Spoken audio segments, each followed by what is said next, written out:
Welcome to this video against Carpathen. I think it's a mixture between Capablanca and Alekhine, and yeah, two world champions. And we have another King's Indian. Let's play the exchange variation we played the last time with the extra tempo of h3. So if he plays e5 now, we just capture the pawn, take the queen, and play knight d5. So if he takes here now, which is often played, we can move our bishop to c4 now from f1 instead of e2, because instead of h3 in the position here to 6 move, you often play bishop e2. So it's the same position, but with the extra tempo of h3. Knight to d7. Well, okay, I thought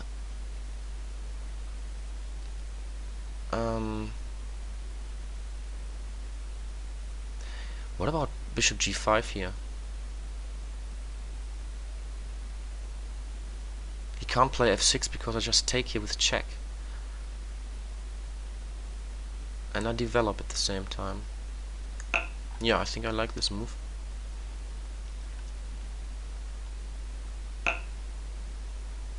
Okay.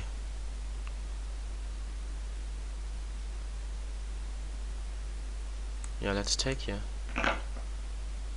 So I can maybe put a bit of pressure here on the pawn on. Well, okay, he just sacrifices the pawn. I mean, it can take here now on b7, but he simply takes back, attacks my my pawn on e4, and I think he just wants to argue that he has advantage in development, which is true. But I mean, a pawn is a pawn.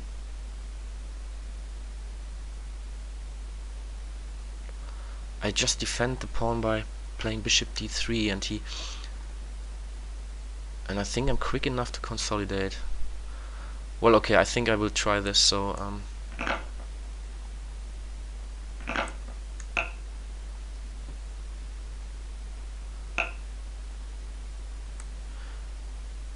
yes, I'm happy to exchange pieces here now. So maybe even taking the knight on b6, but I think there is no need at the moment. So is knight a4 a threat? b3, knight to c3. I mean, he also loses a pawn on a7 then.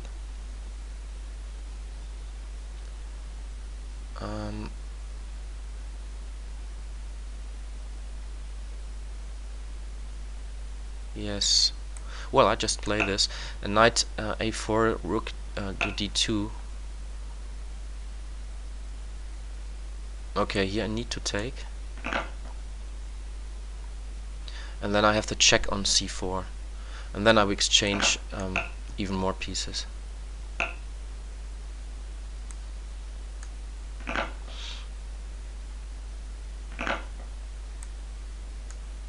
Everything I want to exchange. Yeah, but here I have an extra check. So the only problem is that we have opposite colored bishop. So what I want to do now is to keep the rooks on board. Without the rooks, I think I can hardly. Okay, he plays b5, but I have the check here on d3. So otherwise I would lose my rook here on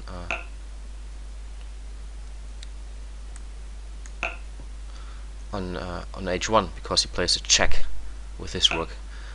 So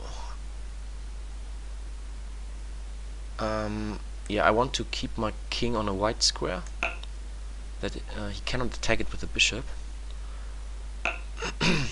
Yeah, now how can I make progress? So let's improve the position of the rook first.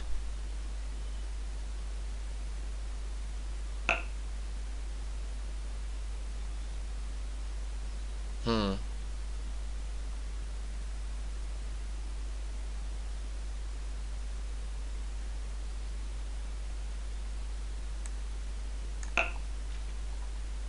Yeah, I couldn't protect the pawn here. After I moved the rook to g1, he could simply play e4, attacking my bishop with the pawn and here. But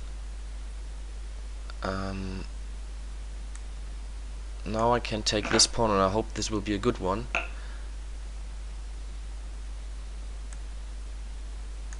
And what I try to do now is attack with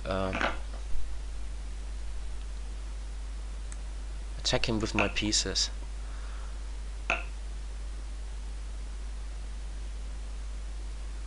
So let's see.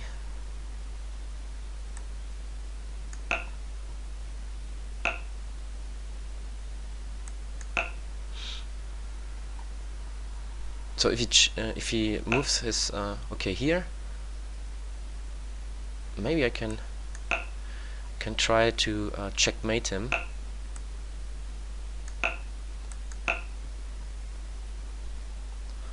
I need to hurry up.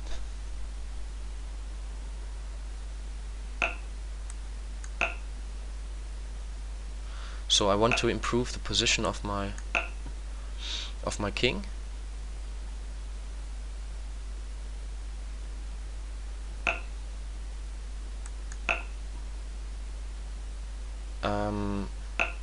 Now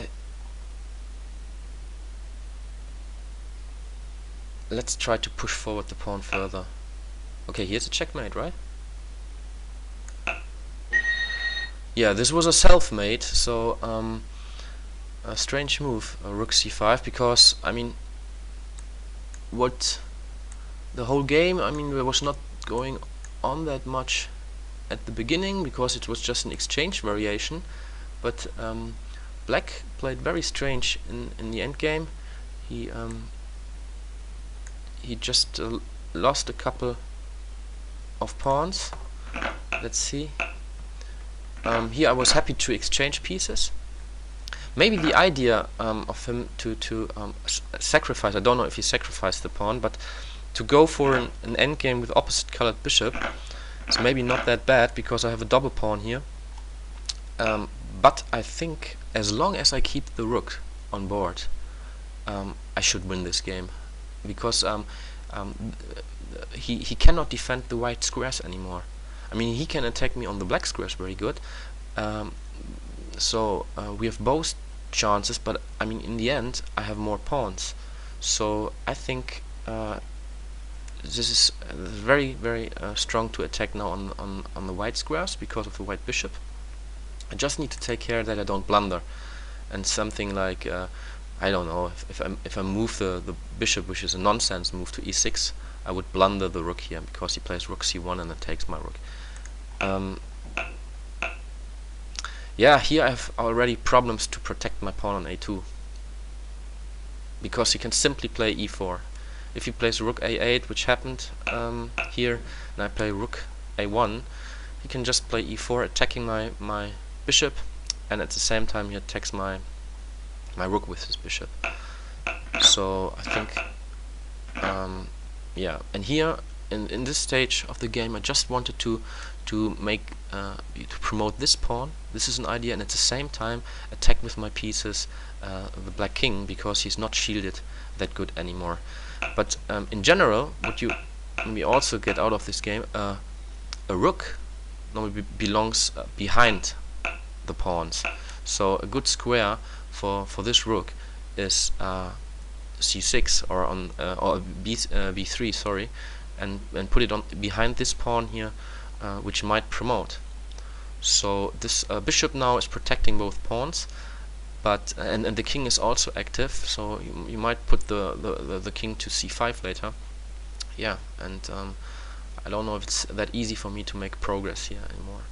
So yeah, one thing to remember, I think, is put the rooks behind the pawns of the opponent in the endgame.